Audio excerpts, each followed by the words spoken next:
అది అంటే చెప్పడం యాదృచ్ఛికంగా అలా జరిగిపోతాయి కొన్ని అంతే. సో ఆయన అవకాశం ఇచ్చుకున్నారు. Great man.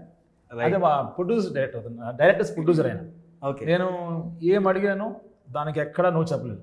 షూటింగ్ అప్పుడు బిగినింగ్ నుంచి ఎండింగ్ దాకా కూడా ఎందుకన్నా అని ఒక మాట అనలేదు. అట్లాగా ఫుల్ ఫ్లెడ్జ్డ్గా ఫ్రీడమ్ ఇచ్చారు సార్ నాకు. అంతే, గుడ్ మ్యాన్. రైట్. బాలాజీ గారు చెప్పండి, కథలో ఏ నచ్చి మీరు తీశారు అసలు? అంటే ఏ పాయింట్ నచ్చి? లేదు ప్రొడ్యూసర్ అవ్వాలని ఏమన్నా ఫ్యాషన్? సినిమా ఫీల్డ్ అంటే ఆల్రెడీ లిరిక్ రైటర్ కాబట్టి ఫ్యాషన్తో చేశారు. ఫ్యాషన్ లేదు, ఇండస్ట్రీకి ఏదో ఒక విధంగా రావాలనుకుంటే ఈ వేలో స్టార్ట్ అయినట్టు ఉంది.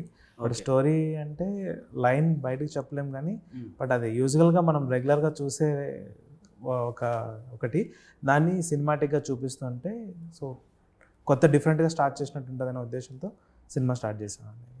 అలాగా జర్నీ స్టార్ట్ అయిపోయింది మరి. పర్టికులర్గా ఈ పాయింట్ కోసం రావాలి అట్లా ఒక మాకు అప్పుడు గుర్తుంది నాకు, స్టోరీ మీద కూడా మంచి జడ్జిమెంట్ ఉంది అతనికి. మేము మా ఎల్లో ఫ్రెండ్స్ బ్యానర్లో శ్రీమన్నారాయణ బాలకృష్ణ గారి సినిమా వచ్చింది. స్టోరీ స్క్రిప్ట్ నా దగ్గర ఉండింది అనమాట. అన్న ఒకసారి చదువుకుంటాను కూడా అడిగాడు, ఇచ్చాను గుర్తుంది లేదు. మంచి సబ్జెక్ట్ మీద నాలెడ్జ్, సినిమా ఇంట్రెస్ట్ ఉంది, లేకపోతే సినిమా చేయడు కదా. సినిమా ఇంట్రెస్ట్ ఉంది, సినిమా చేసి ఉంటాడు. సో ఆయన పాటలు రాయగలిగారంటే ఆటోమేటిక్ స్క్రిప్ట్ మీద ఒక ఐడియా ఉన్నాయి. ఎందుకంటే పాటలు రాయడం అనేది నాటే జోక్. ఎందుకంటే సినిమాను మనం అనేక సీన్స్లో చెప్తాం, బట్ పాటని చిన్న చిన్న పదాల్లో పెద్ద పెద్ద మీనింగ్ చెప్పాల్సి వస్తుంది.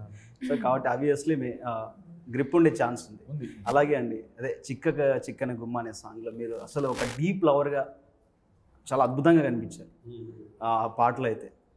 సో మంచి లవర్ బాయ్ లాగా అనిపించారు. చాలా డీప్ లవ్ ఎక్స్ప్రెస్ చేస్తున్న క్యారెక్టర్ అయితే అనిపించింది. ఎలా అనిపించింది ఆ సాంగ్ యాక్ట్ చేస్తున్నప్పుడు? నాకు తర్వాత వినిపించారు సాంగ్, నేను లిరిక్స్ ఎవరంటే నేనే రాస్తాను అప్పుడు తెలియదు. సో అంటే ప్రతి ఒక్క వర్డ్కి ఒక డీప్ మీనింగ్తో రాశారు ఆ సాంగ్. లైక్ అదొక సిచ్యువేషన్లో వస్తుంది అనమాట సాంగ్.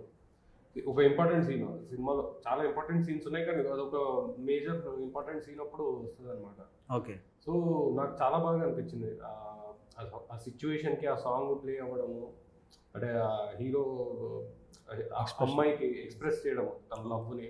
ఓకే. సో అది చాలా బ్రిలియంట్గా అనిపించింది నాకు. అసలు నిజంగా అది పాటలకు అనిపిస్తుందండి. అసలు అంటే మీ ఒక అబ్బాయి ఒక అమ్మాయి మీద ఉన్న ప్రేమని ఎంత ఎక్స్ప్రెస్ చేయగలగచ్చు ఆ పాటలో. అంత అంటే మీ క్యారెక్టర్ అంత న్యాచురల్గా కనిపించింది. బ్యూటిఫుల్